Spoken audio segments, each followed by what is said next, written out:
Am I on time today? I'm on time today. Yeah, because I pushed myself. Oh, I didn't highlight anything.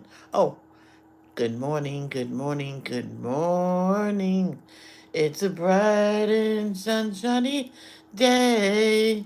Hey, just a document. Today we have Isaac together with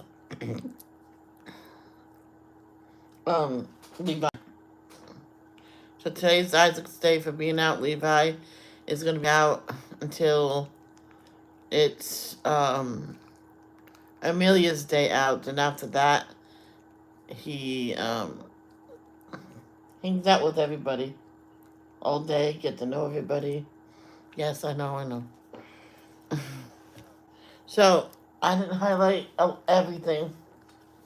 So as you're listening to it, I'll be highlighting it instead of falling asleep over here.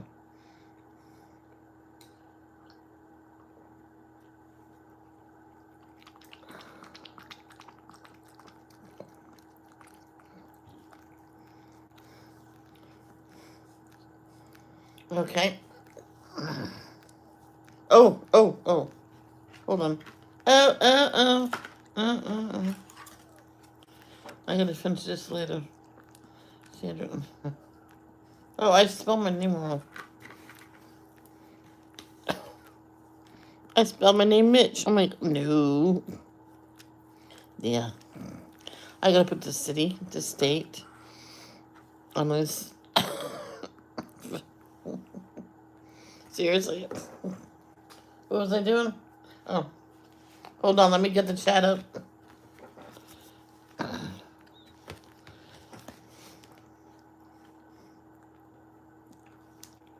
Oh, are you kidding me? Since I've been using this, I have to.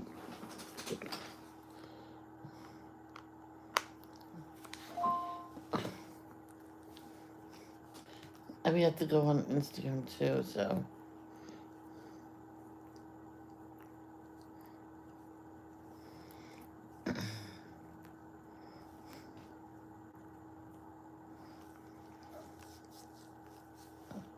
This dog woke me up 3 times during the night.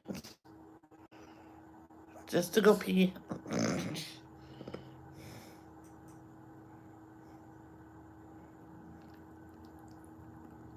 Are you serious? These people. I won't be. No. I'll read it later.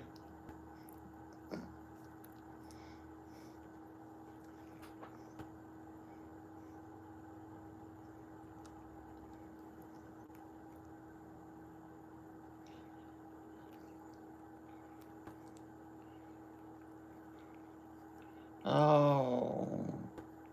That's sad. That's very sad. Well, she's not getting the money. I'm gonna tell you about it because this is sad. A woman, after her boyfriend inherited $30 million, she poisoned him with antifreeze and killed him. Let's just pray for her mental state because what is wrong with people that does that? You know what I mean? Marry him, then you'll have the money, duh. Good Lord have mercy.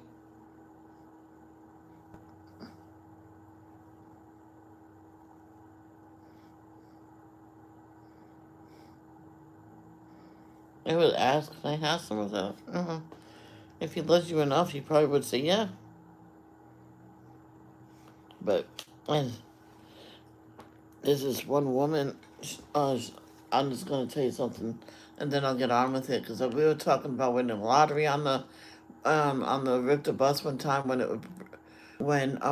the traffic was horrendous on the road, and the bus driver says, "I don't know what to do. I'm gonna pull over and just sit for 10 minutes. We'll be fine." So we pulled over, and that did it. That cleared every. We just waited it out. Anyway, we were talking about winning the lottery. This one woman says she doesn't live rich, but she is rich. She says, "I'll show you my account." I'm like, don't. We trust you. but she doesn't live that she's rich because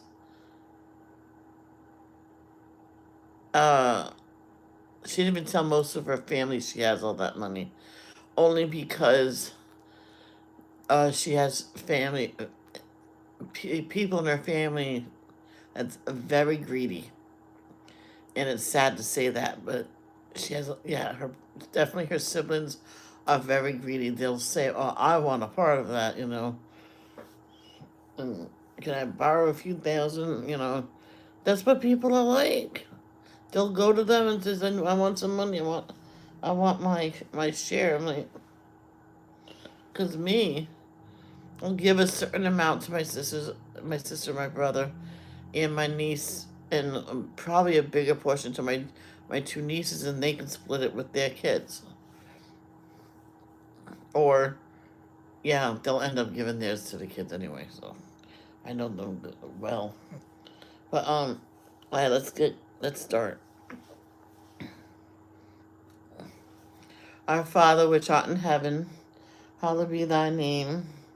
Thy kingdom come, thy will be done, on earth as it is in heaven. Give us this day our daily bread. Forgive us for our trespasses.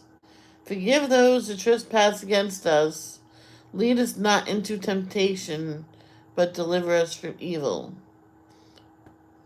For thine is the kingdom, the power, and the glory, forever and ever. Amen. Thank you, Lord, for another beautiful day on your beautiful earth. And thank you for allowing us to wake up today.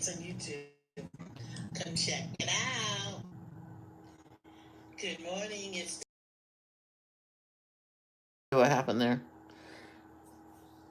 It's hold on, Jehovah. Thank you for another beautiful day on your beautiful earth, and thank you for allowing us to wake up today. Thank you for what you did for us in the past, present, for us in the future. And sorry when we fall short, but I am doing my best. Um, Please continue to help. I'm never gonna remember it. Langford and Perry families and their extended families. Um, and the Friends cast and crew. Ever work with Matthew Perry get through this? It's hard for everybody, not just family. Well, they're all family. And Perry's dog. Okay. He's probably saying, "What happened to my dad? Where is he?" You know. And continue to help keep my family and friends safe. Continue to help Elizabeth mentally to get through her the dog attack. She's been having nightmares. Continue to help the whole family mentally with that. Continue to help Timothy Carver, Mary Lou Retton. I always say Retna. That's the I. Tate, Miss Deanne, and her daughters, Cindy Lee, Lisa, Toby Keith, Shannon Doherty, Arnie, Vicky, and family, Carol and her mom and family, and whoever's watching this and their families. Please help them. In the name of Jesus, amen.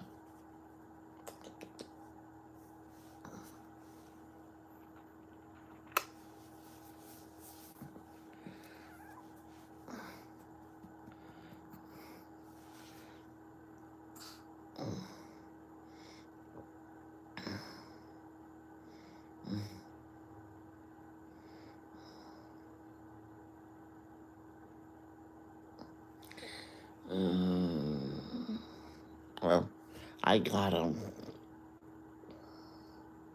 But his feet, that foot right there,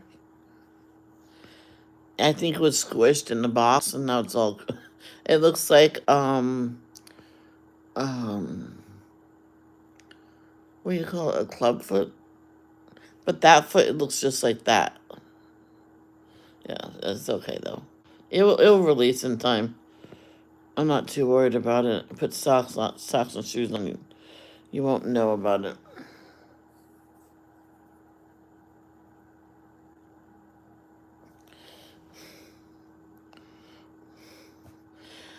Psalms chapter 55, verse 22 is the verse of the day.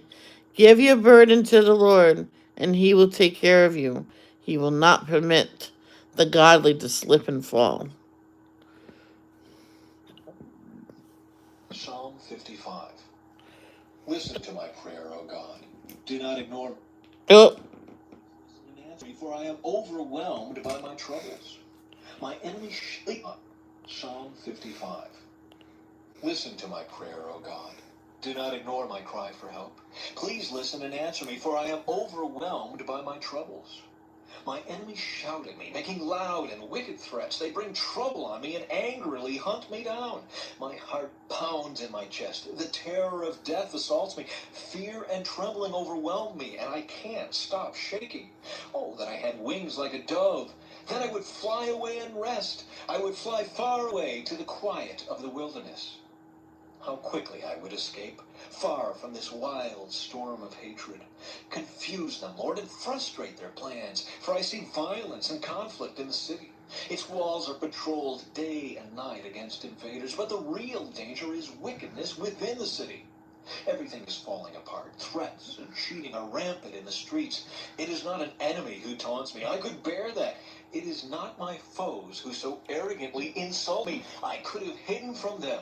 Instead, it is you, my equal, my companion and close friend. What good fellowship we once enjoyed as we walked together to the house of God. Let death stalk my enemies. Let the grave swallow them alive, for evil makes its home within them. But I will call on God, and the Lord will rescue me. Morning, noon, and night I cry out in my distress, and the Lord hears my voice. He ransoms me and keeps me safe from the battle waged against me, though many still oppose me. God, who has ruled forever, will hear me and humble them. For my enemies refuse to change their ways. They do not fear God. As for my companion, he betrayed his friends. He broke his promises. His words are as smooth as butter, but in his heart is war. His words are as soothing as lotion, but underneath are daggers. Give your burdens to the Lord, and he will take care of you. He will not permit the godly to slip and fall. But you, O God, will send the wicked down to the pit of destruction. Murderers and liars will die young, but I am trusting you to save me. yeah. No. So, I almost got through to highlight John. Let me finish. I'm only up to. I go backwards when I highlight because I find I don't miss too many, and then I scroll down and I look to make sure.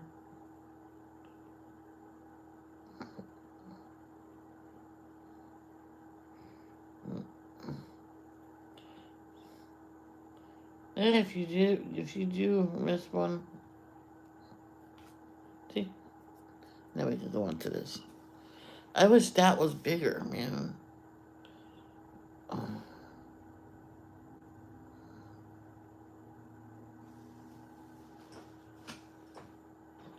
I'll get my glasses.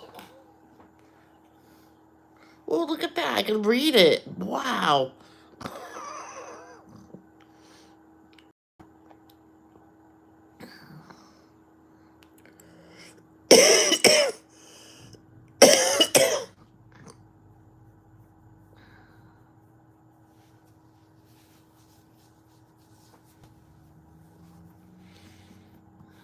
This is a safe place.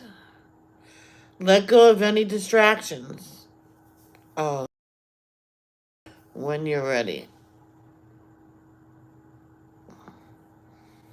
God is able to support us when we're weak and strengthen us when we feel weary. Spend a few moments focusing on how strong and powerful he is and give him whatever praise comes to mind.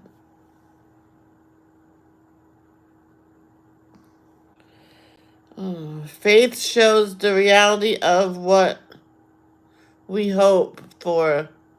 It is the evidence of things we cannot see. What is that? Hebrews 11, verse 1. What are you hoping for today? Bring to God whatever is on your mind and allow Him to fill you with His hope and peace. I'm just thinking I can put that up for you, right? But on my other iPad, I can have it up here for me to see it. I just thought of that.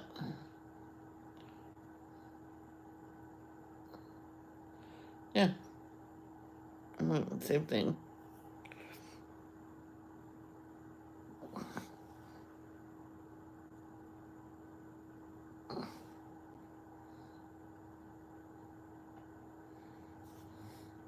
I have told you all this so that you may have peace in me. Here on earth, you will have many trials and sorrows, but take heart because I have overcome the world. Uh, John chapter 16, verse 33. What has Jesus overcome in your life? Sit with this question for a few moments.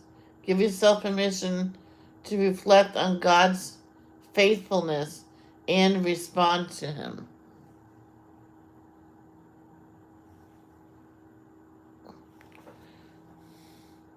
There was no prayer.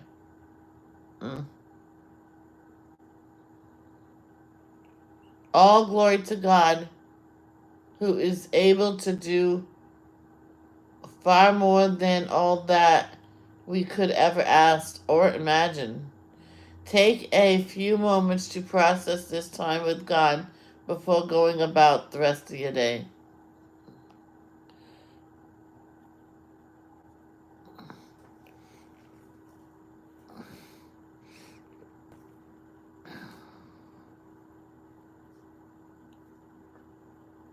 So we'll go to Hebrews.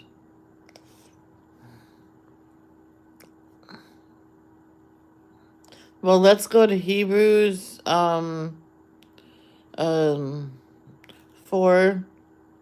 verse 4. You know I read this, I don't care if it's like 3 times in one day. For the world, Hebrews 4:12. For the word of God is alive and powerful. It is sharper than the sharpest two-edged sword, cutting between soul and spirit, between joint and marrow. It exposes our innermost thoughts and desires. Yes. Oh, I just do it the same color.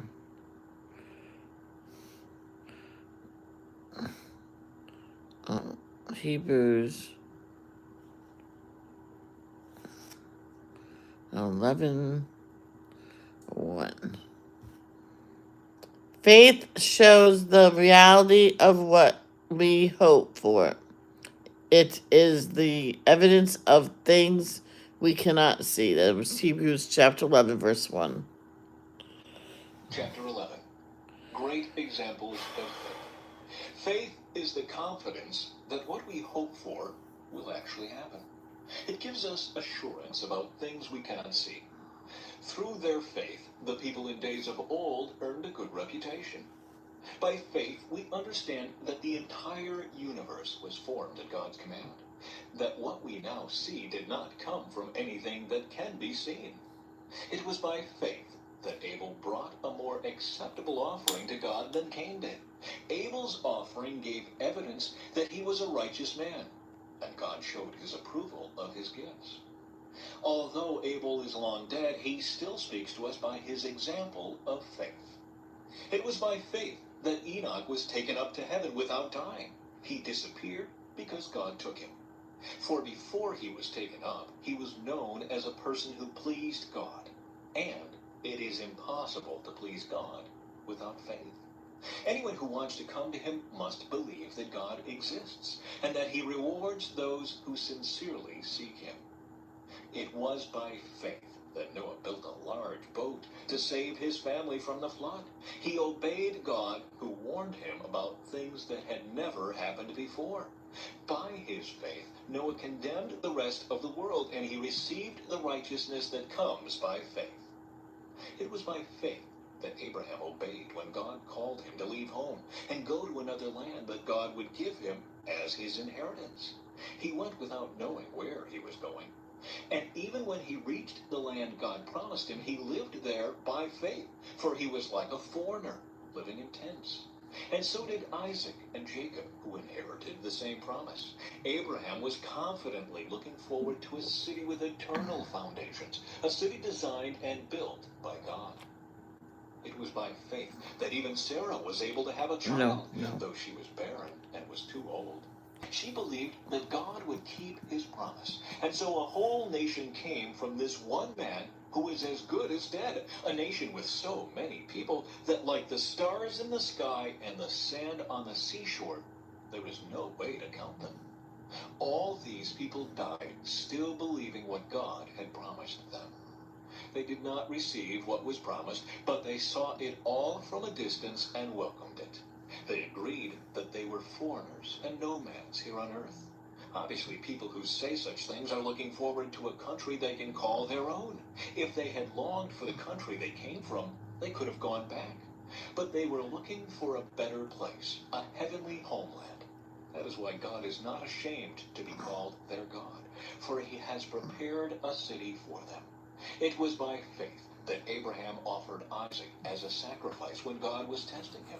Abraham, who had received God's promises, was ready to sacrifice his only son Isaac, even though God had told him, Isaac is the son through whom your descendants will be counted.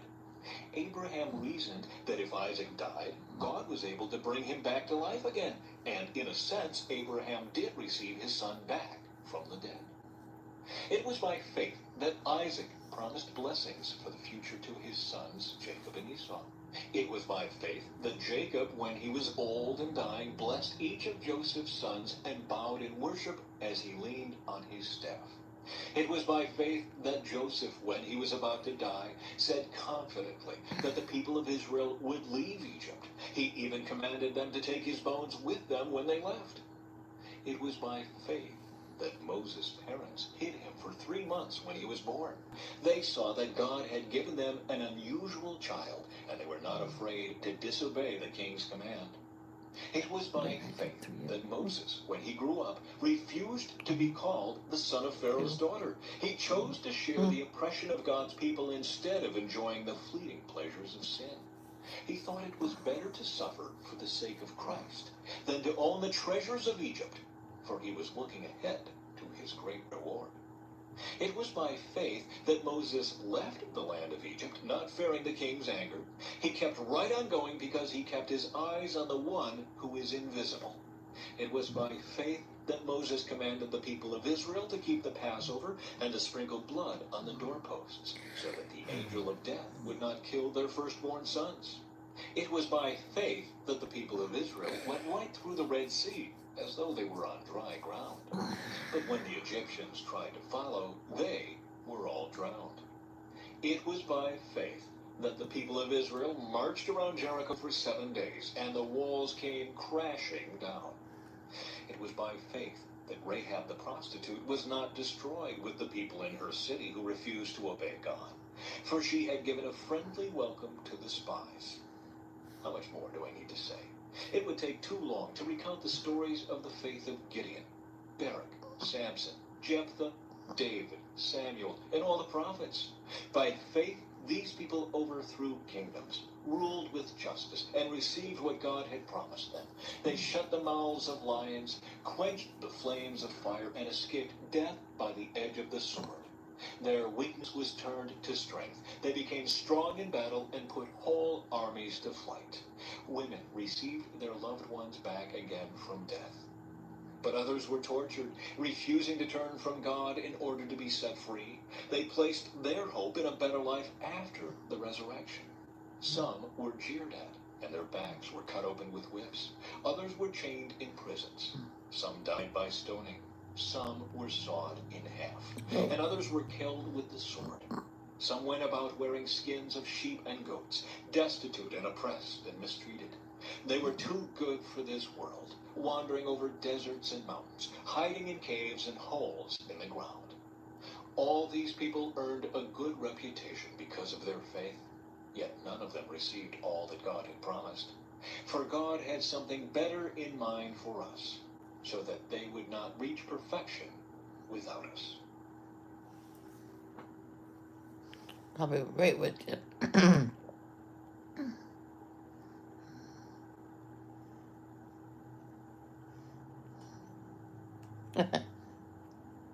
There we go.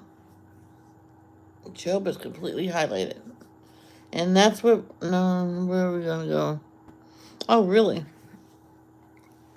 We're going to John. John chapter 16, verse 33.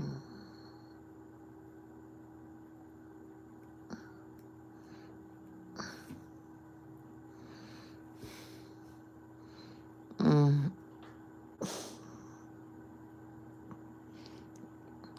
I'm sorry, my left eye is a little dry in the corner. Ugh. I know what to fix that. You watch those videos that's really sad or really happy and you just cry. Yeah. It gets the tear ducts working. I have told you, wait a minute, I'm sorry, let me just re-say it. John chapter 16, verse 33. I have told you all this so that you may have peace in me. Here on earth, you have trials and sorrows, but take heart because I have overcome the world. Chapter 16. I have told you these things so that you won't abandon your faith. For you will be expelled from the synagogues, and the time is coming when those who kill you will think they are doing a holy service for God. This is because they have never known the Father or me. Yes, I'm telling you these things now, so that when they happen, you have a warning. I didn't tell you earlier because I was going to be with you for a while longer. The work of the Holy Spirit. But now I am going away to the one who sent me, and not one of you is asking where I am going. Instead, you believe because of what I've told you. But in fact, it is best for you that I go away, because if I don't, the advocate won't come. If I do go away, then I will send him to you. And when he comes, he will convict the world of its sin, and of God's righteousness, and of the coming judgment. The world's sin is that it refuses to believe in me. Righteousness is available because I go to the Father, and you will see me no more. Judgment will come because the ruler of this world has already been judged. There is something I want to tell you, but you can't bear it now.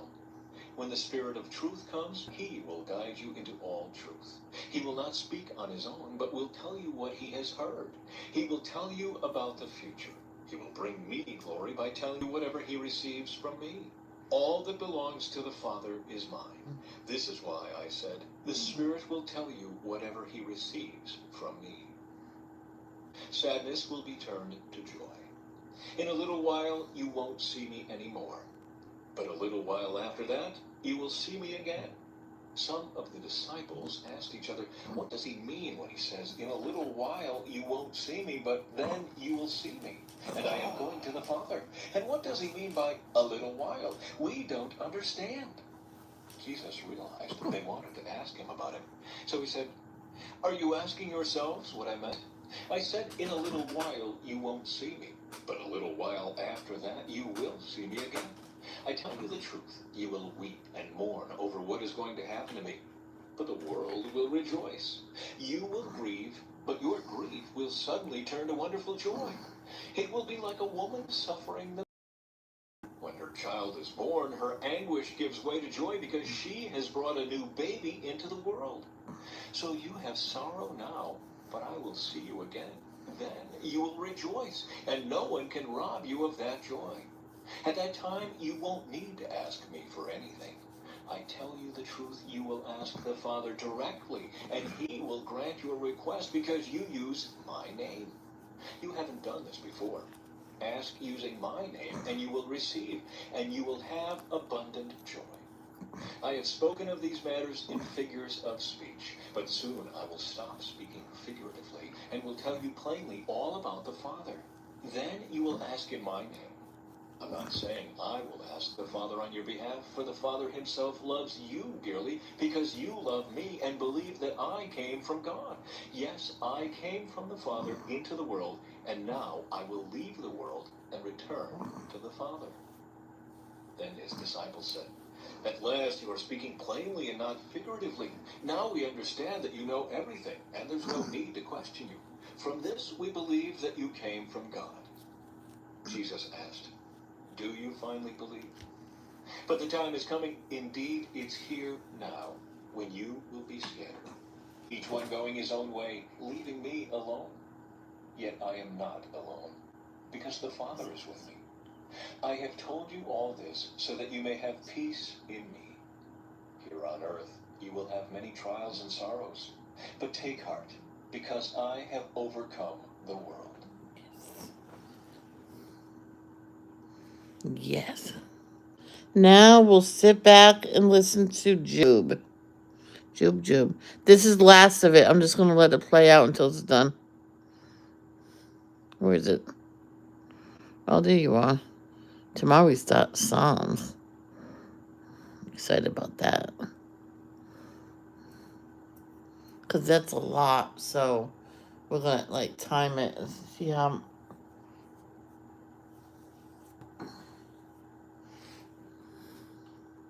Not time it. We'll just let it play out. Let that be colored. Chapter 36. Elihu continued speaking.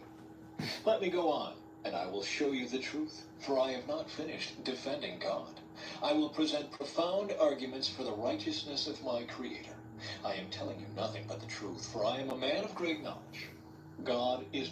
Hi, Carol. I'm sorry. I just looked down at the chat. I'm sorry that I missed you coming in. mighty, but he does not despise anyone. He is mighty in both power and understanding. He does not let the wicked live, but gives justice to the afflicted.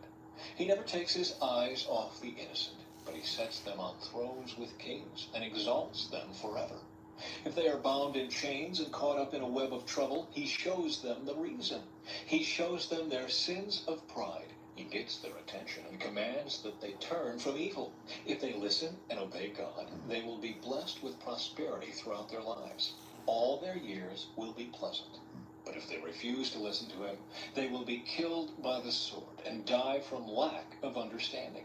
For the godless are full of resentment. Even when he punishes them, they refuse to cry out to him for help.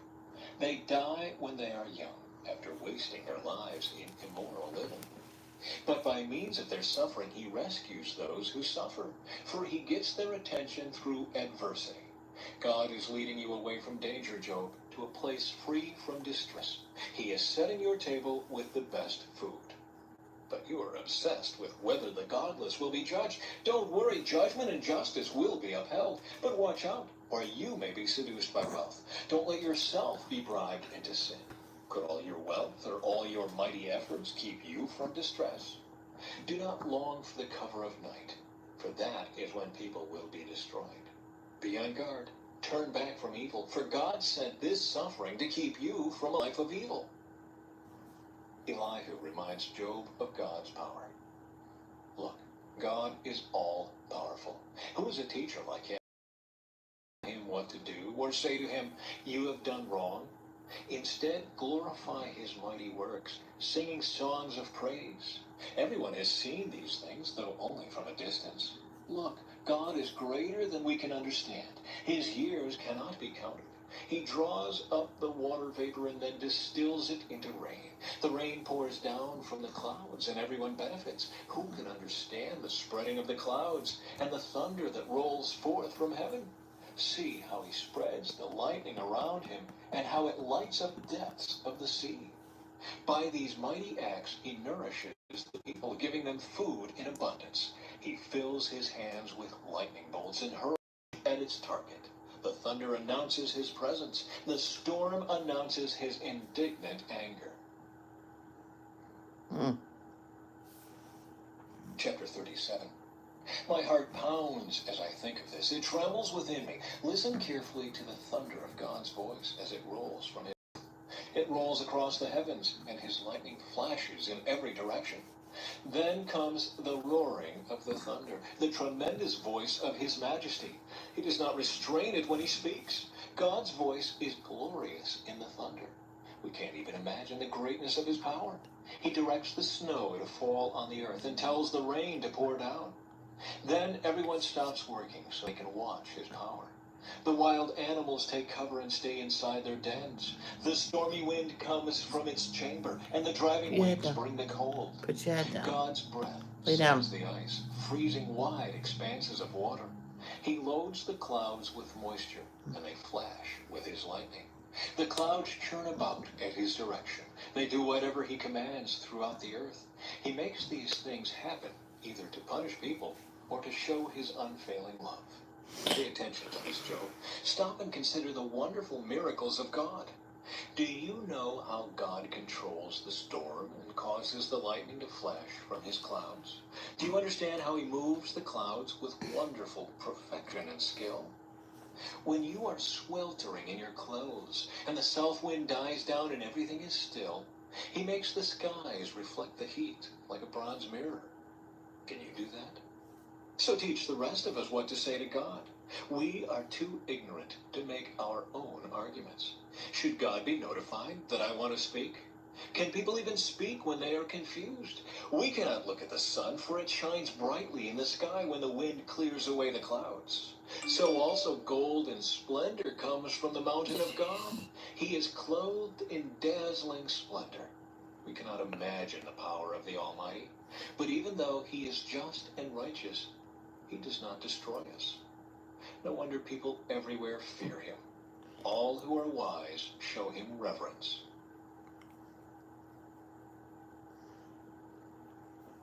Chapter 38.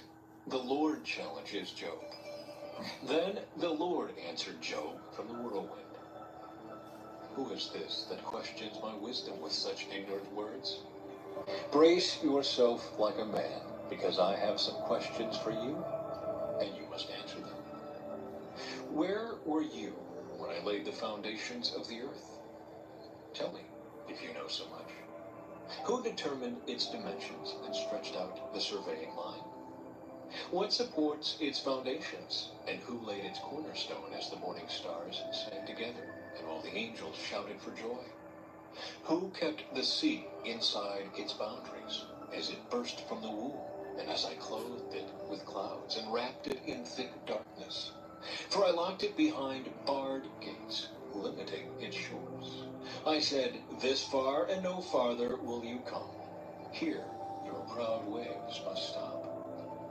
Have you ever commanded the morning to appear and caused the dawn to rise in the east? Have you made daylight spread to the ends of the earth to bring an end to the night's wickedness? As the light approaches, the earth takes shape like clay pressed beneath a seal. It is robed in brilliant colors. Sweeps the wicked and stops the arm that is raised in violence. Have you explored the springs where the seas come? Have you explored their depths? Do you know where the gates of death are located? Have you seen the gates of utter gloom? Do you realize the extent of the earth? Tell me about it if you know. Where does light come from, and where does darkness go?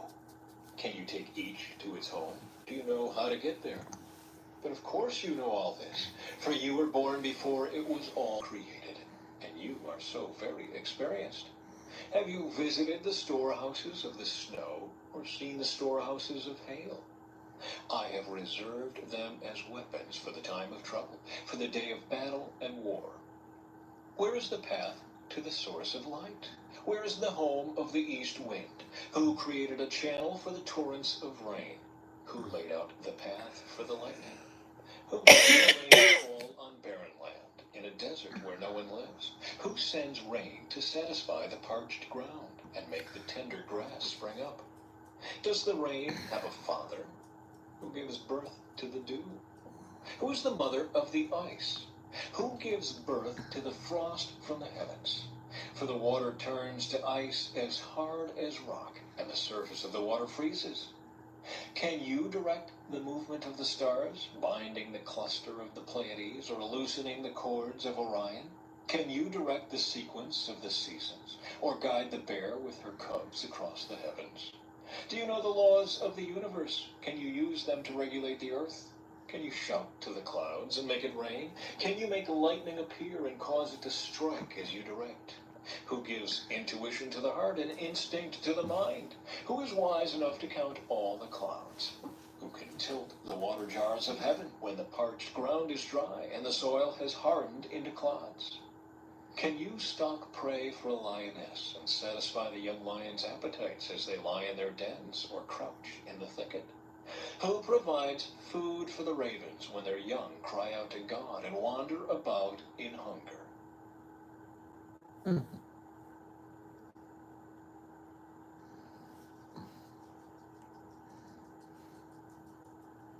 Chapter 39. The Lord's challenge continues. Wild goats give birth. Have you watched as deer are born in the wild? Do you know how many months they carry their young? Are you aware of the time of their delivery? They crouch down to give birth to their young and deliver their offspring. Their young grow up in the open fields, then leave home and never return. Who gives the wild donkey its freedom? Who untied its ropes? I have placed it in the wilderness. Its home is the wasteland. It hates the noise of the city and has no driver to shout at it. The mountains are its pasture land, where it searches for every blade of grass. Will the wild ox consent to being tamed? Will it spend a night in your stall? Can you hitch a wild ox to a plow? Will it plow a field for you? Given its strength, can you trust it? Can you leave and trust the ox to do your work? Can you rely on it to bring home your grain and deliver it to your threshing floor? The ostrich flaps her wings grandly, but they are no match for the feathers of the stork. She lays her eggs on top of the earth, letting them be warmed in the dust.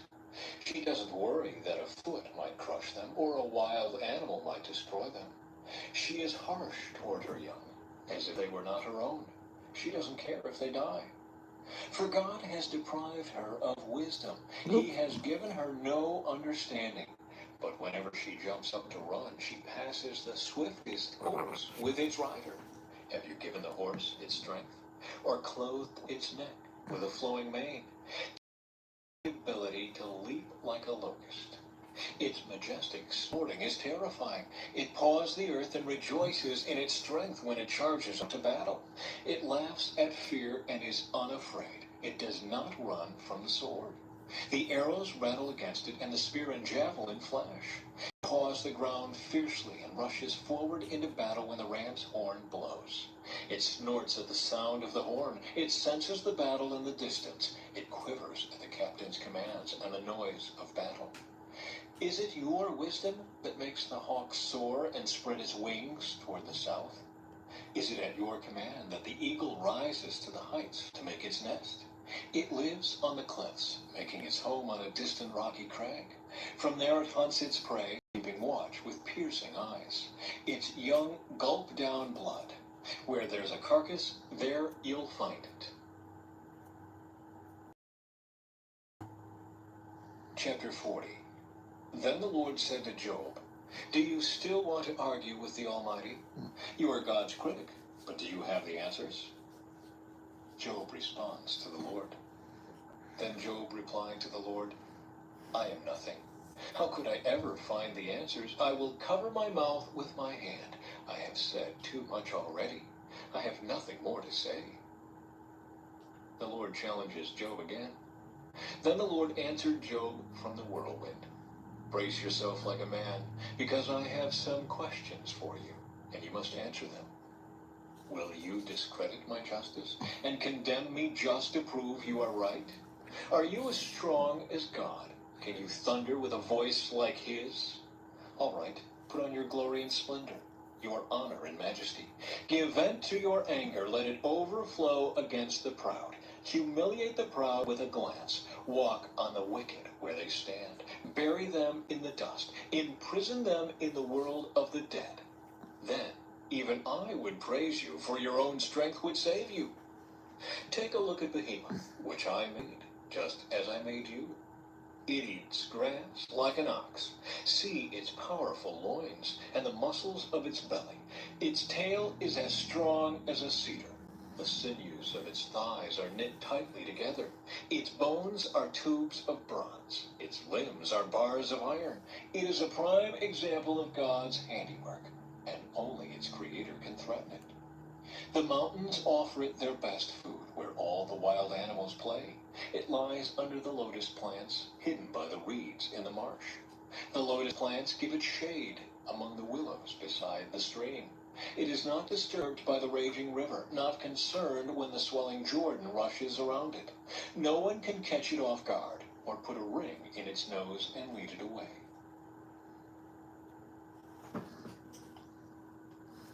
Chapter 41. The Lord's challenge continues. Can you catch Leviathan with a hook, or put a noose around its jaw? Can you tie it with a rope through the nose, or pierce its jaw with a spike? Will it beg you for mercy, or implore you for pity? Will it agree to work for you, to be your slave for life? Can you make it a pet, like a bird, or give it to your little girls to play with? Will merchants try to buy it, to sell it in their shops? Will its hide be hurt by spears, or its head by a harpoon? If you lay a hand on it, you will certainly remember the battle that follows. You won't try that again. No, it is useless to try to capture it. The hunter who attempts it will be knocked down. And since no one dares to disturb it, who then can stand up to me? Who has given me anything that I need to pay back? Everything under heaven is mine. I want to emphasize Leviathan's limbs and its enormous strength and graceful form. Who can strip off its hide, and who can penetrate its double layer of armor? Who could pry open its jaws, for its teeth are terrible. Its scales are like rows of shields, tightly sealed together. They are so close together that no air can get between them. Each scale sticks tight to the next. They interlock and cannot be penetrated. When it sneezes, it flashes light. Its eyes are like the red of dawn. Lightning leaps from its mouth. Flames of fire flash out. Smoke streams from its nostrils like steam from a pot heated over burning rushes. Its breath would kindle coals, for flames shoot from its mouth. The tremendous strength in Leviathan's neck strikes terror wherever it goes. Its flesh is hard and firm and cannot be penetrated. Its heart is hard as rock, hard as a millstone. When it rises, the mighty are afraid, gripped by terror. No sword can stop it, no spear, dart, or javelin. Iron is nothing but straw to that creature, and bronze is like rotten wood. Arrows cannot make it flee. Stones shot from a sling are like bits of grass. Clubs are like a blade of grass, and it laughs at the swish of javelins. Its belly is covered with scales as sharp as glass. It plows up the ground as it drags through the mud. Leviathan makes the water boil with its commotion. It stirs the depths like a pot of ointment. The water glistens in its wake, making the sea look white. Nothing on earth is its equal. No other creature is so fearless. Of all the creatures, it is the proudest. It is the king of beasts.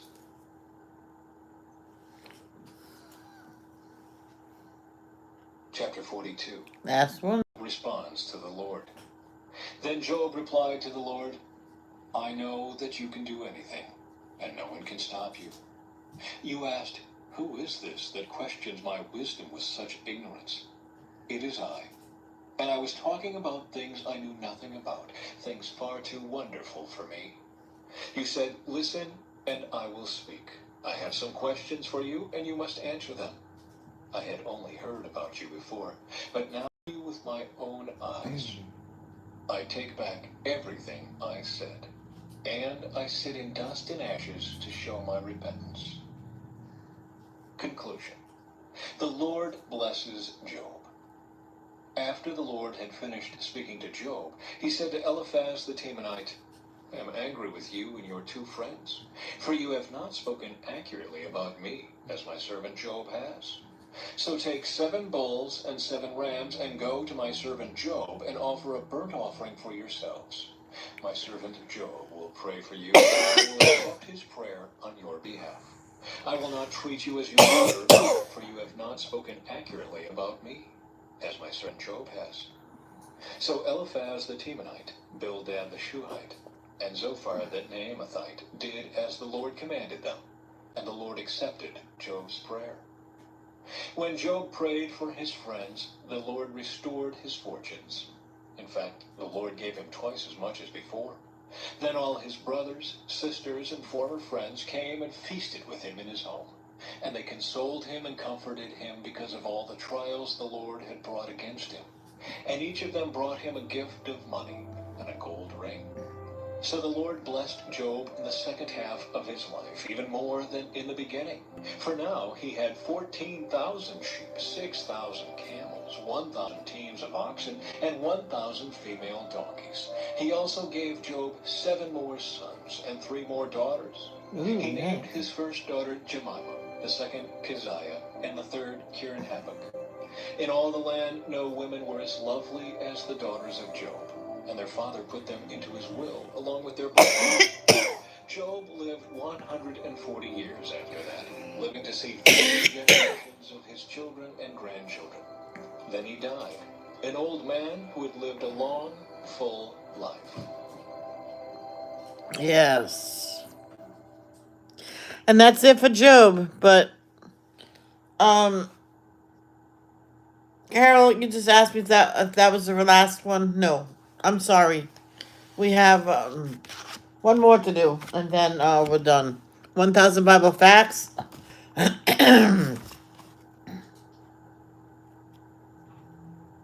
Uh-oh. I think I might have highlighted the wrong chapter, so hold on. After fact number 294. After Solomon's death, Jeroboam, an official who had rebelled against Solomon and then returned to foment rebellion after Solomon's death, and Rehoboam, Solomon's son, fought the country, was divided into 2 parts and led by Jeroboam and one led by Rehoboam. Oh, 1 Kings chapter 12. Now, I think I might have highlighted number 10. Let me go see, because if so, I don't know. Just go to more. Go like that. Yeah, I did 1 King 10. So what I'm going to do is just delete that.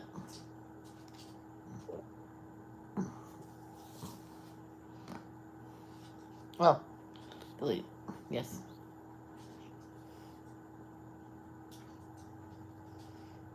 Just give me one moment. Let me highlight it for you guys. I thought so. I was thinking about, wait a minute, I did not do number 12.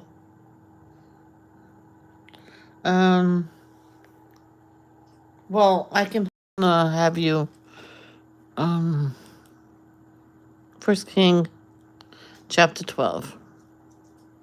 12. 1. And go.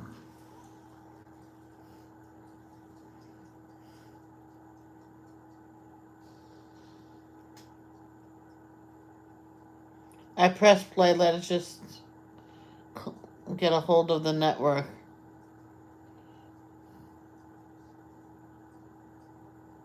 Chapter 12. There you go. The northern tribes revolted.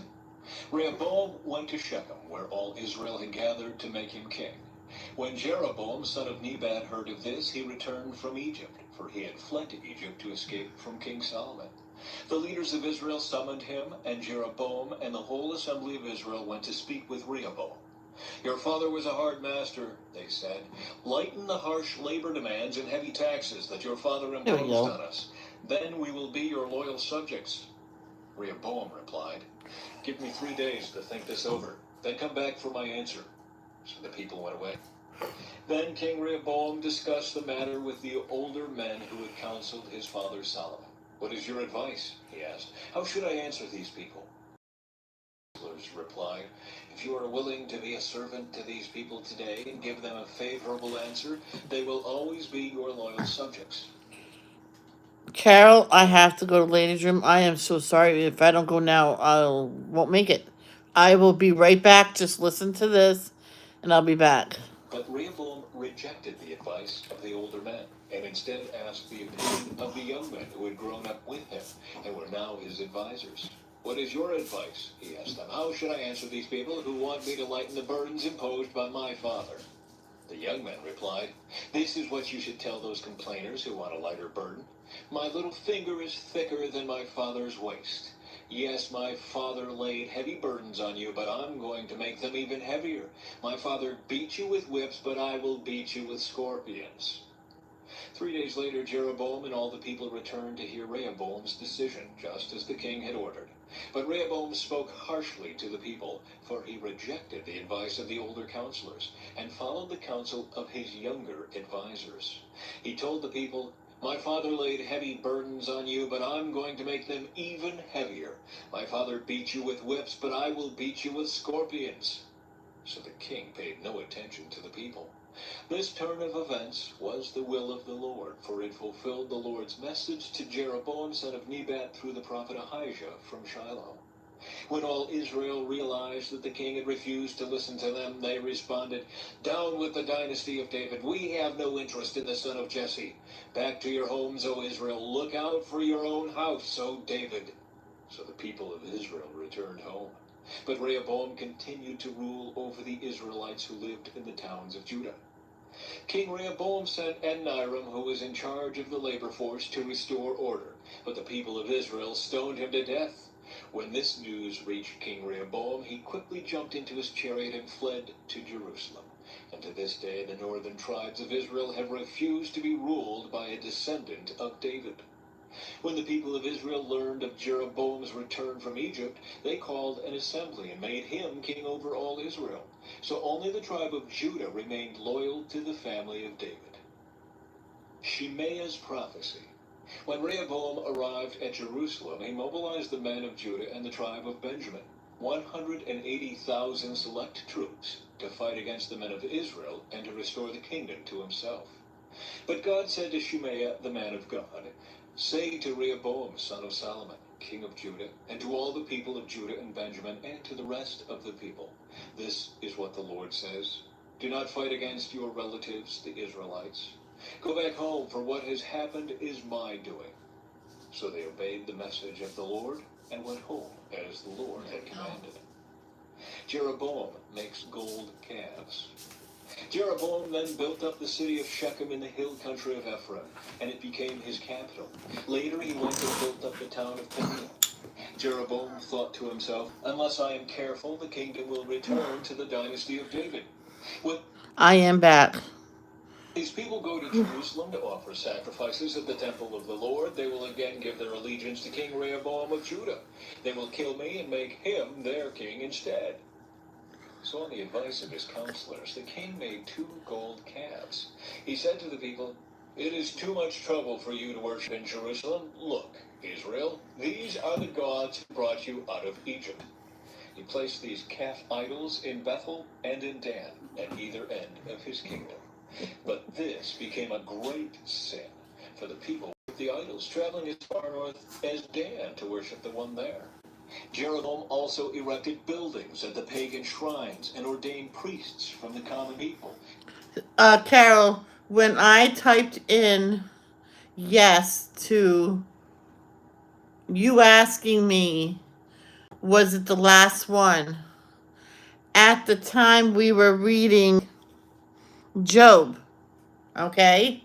And I said that's the last. But no, we had to read 1 Kings chapter 12. This one we're reading right now, 1 Kings 12 is the last one. And then we'll read your passages. Those who are not from the priestly tribe of Levi. And Jeroboam instituted a religious festival in Bethel, held on the 15th day of the 8th month, in imitation of the annual festival of shelters in Judah. He himself offered sacrifices to the calves he had made, and he appointed priests for the pagan shrines he had made. So on the 15th day of the 8th month, a day that he himself had designated, Jeroboam offered sacrifices on the altar at Bethel. He instituted a religious festival for Israel, and he went up to the altar to burn incense. And Carol? Yes, that's the last one. We're done.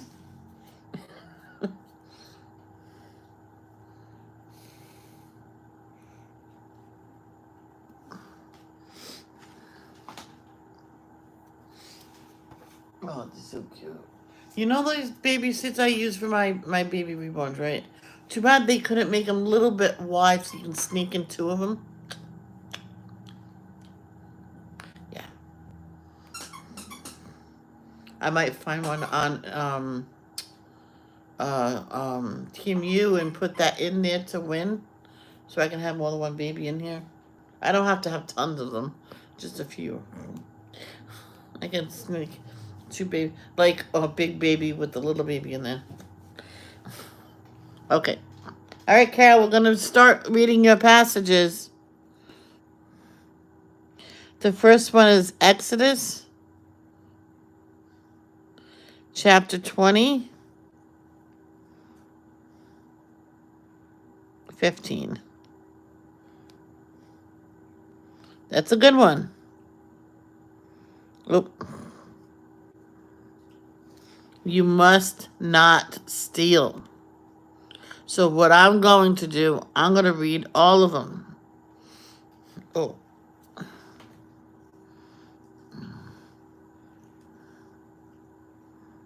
Okay. For the 6th.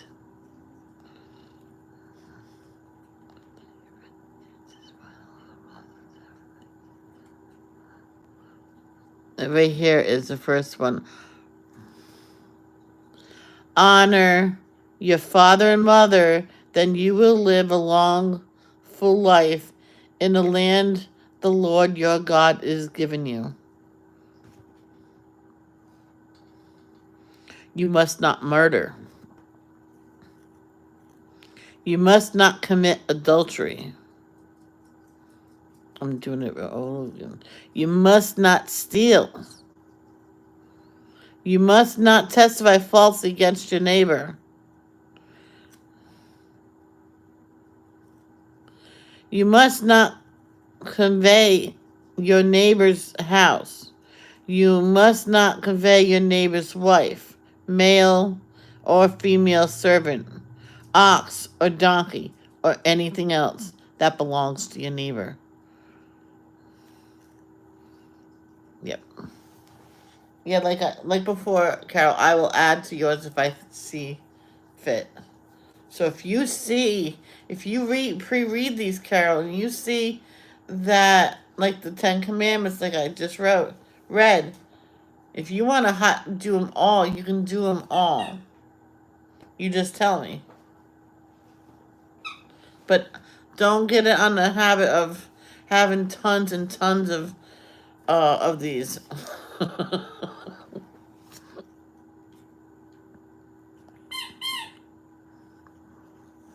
First King, chapter 14, 17.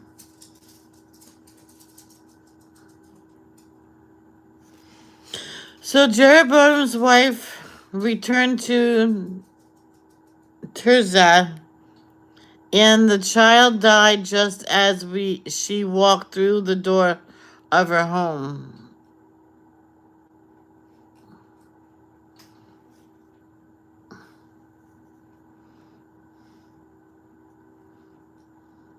Well, that's sad. I don't know.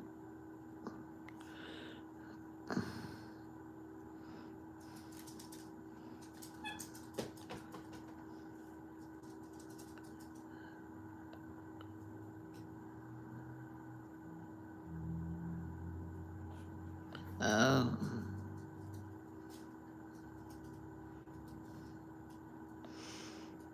then Elijah said to Jeroboam's wife, "Go on home, and when you enter the city, the child will die."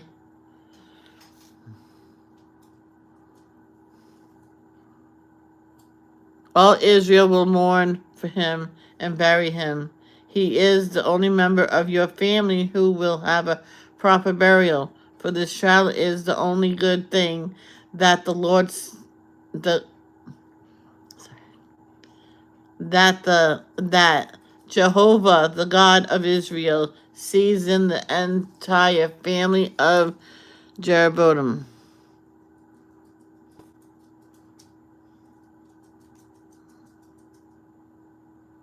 I'm just going to keep on reading and highlighting the whole thing. In addition, the Lord will raise up a king over Israel who will destroy the family of Jeroboam. This will happen today, even now. Then the Lord will shake Israel like a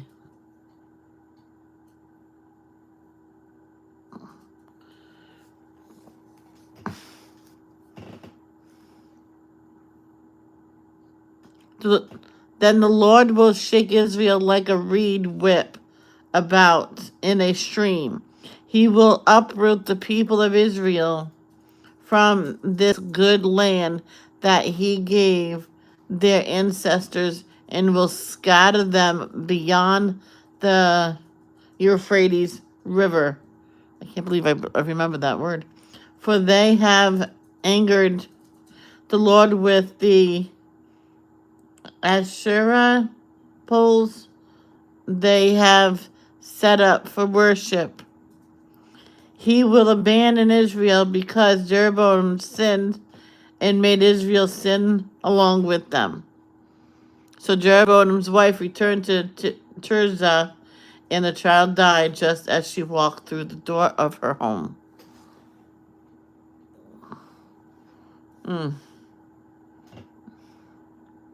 Ezekiel.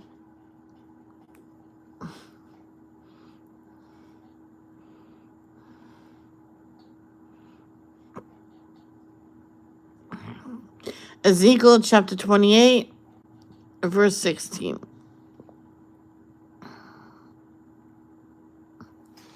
Your rich commerce led you to violence, and you sinned. So I banished you in disgrace from the mountain of God. I expelled you, O mighty guardian, from your place among the stone of fire. So that is it.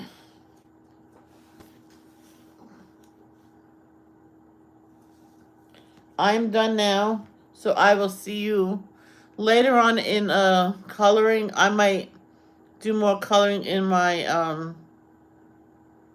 what? Sorry, the dog's like it's staring at me.